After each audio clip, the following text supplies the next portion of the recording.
Joe Biden is being coronated as the official Democratic nominee at the Democratic National Convention, which is being held virtually for 4 days starting on Monday. And the speaker list is quite interesting. Alexandria Ocasio-Cortez, who a little over 2 years ago rocked the world with her historic win, will be speaking, which I'm sure will piss off many Democratic operatives, as there were reports that many were unsure if she'd be allowed to speak. But it's just awesome. It's still so surreal to me how far she's come. Bernie Sanders will be opening up the ceremonies as speaker, which is also great, makes sense, exciting. The rest of the lineup, not so great. Hillary Clinton, the only politician in the country, probably less popular than Trump, is a speaker. John Kasich, a literal Republican who's now voting for Biden, is a speaker, as well as run-of-the-mill normie Dems like Pelosi, Schumer, Buttigieg, the Obamas, etc. But what's raising some eyebrows is that Kamala Harris is scheduled to speak on the last night right before Biden. Susan Rice and Stacey Abrams, who are both supposedly in the VP running, are not scheduled to speak at all. Neither is Karen Bass, another woman who is in the thick of the VP race. So I have been quite bored by the Veep stakes.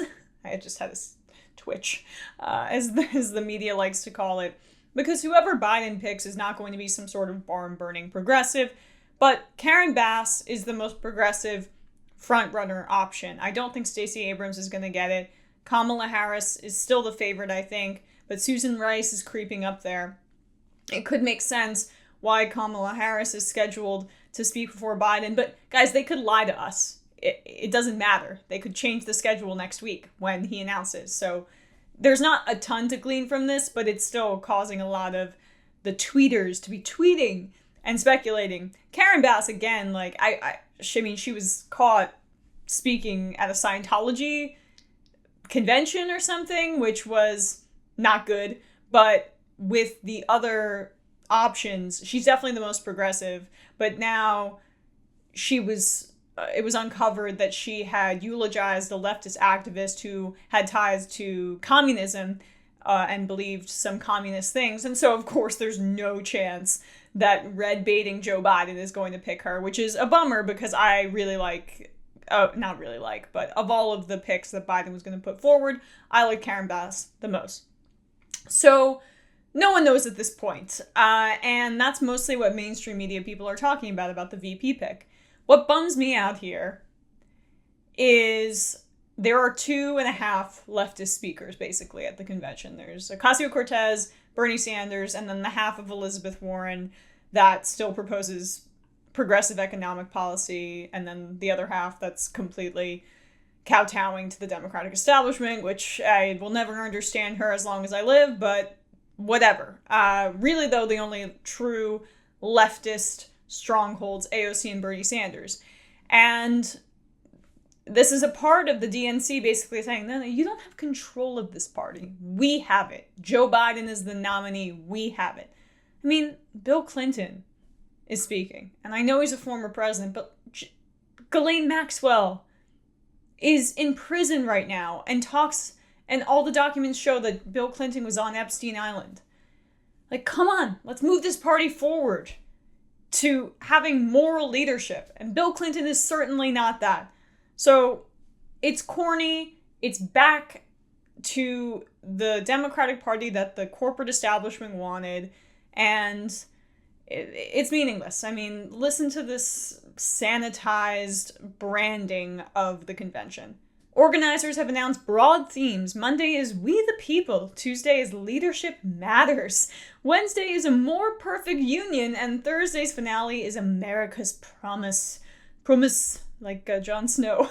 The convention website says that on each of the first 3 nights, our party will come together to unite the country around our shared values and launch Joe Biden to victory this fall. And that on the 4th night, Biden will accept the Democratic nomination. When they say launch, I think like rocket launcher. Just boom into the White House. There he goes. Anyway, I'm joking because sometimes that's how I deal with just being dejected.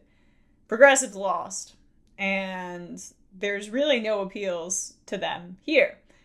Some of Biden's proposals, like his climate proposal, does contain some progressive things, clearly felt the influence of Ocasio-Cortez and Varshini Prakash of the Sunrise Movement, which is awesome.